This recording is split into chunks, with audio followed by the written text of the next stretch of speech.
कुछ अनुसूचित जनजातियों को पीवीटीजी के रूप में वर्गीकृत करने का आधार क्या है। यहाँ पे कई लोग ये आपको नहीं समझ पाएंगे कि ये पीवीटीजी क्या है। तो पीवीटीजी का मतलब होता है पर्टिकुलर वल्नरेबल ट्राइबल ग्रुप, जिसको हम हिंदी में कहते हैं विशेष पिछड़ी जनजाति। क्या बोलते हैं जी?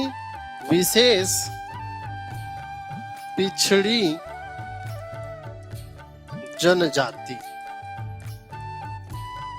ठीक है, जनजातियों में भी ऐसी जनजाति जो कि ज्यादा पिछड़े हुए हैं उसको हम पीवीटीजी कहते हैं, पर्टिकुलर वल्नरेबल ट्राइबल ग्रुप। याद रखिएगा।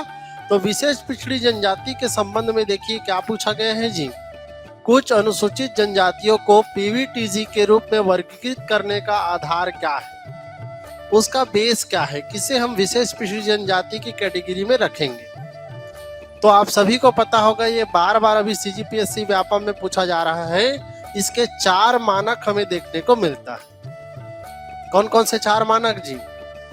पहला मानक कहता है कि उस जनजाति का या तो जनसंख्या स्थिर हो गया हो या फिर घट रहा हो।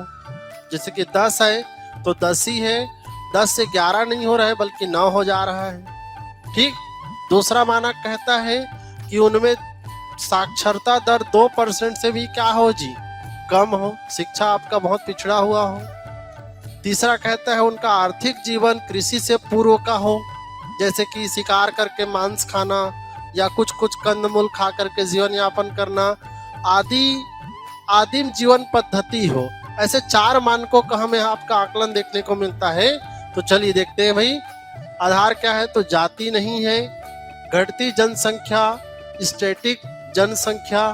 ठीक है, जनसंख्या घट रही हो, स्टैटिक हो, रुक गई होगा, तो ये बिल्कुल सही है। दूसरा, साक्षरता के निम्न स्तर, इसमें भी याद रखना 2% से भी कम साक्षरता की बात करता है, तो ये भी सही है। लिंग अनुपात ये नहीं है, तो इसका 2 और 3 सही हो जाएगा।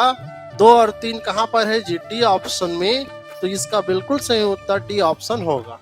याद रखिएगा, 5वें नंबर का क्वेश्चन का बिल्कुल सही उत्तर कौन सा हो जाएगा जी? डी ऑप्शन होगा।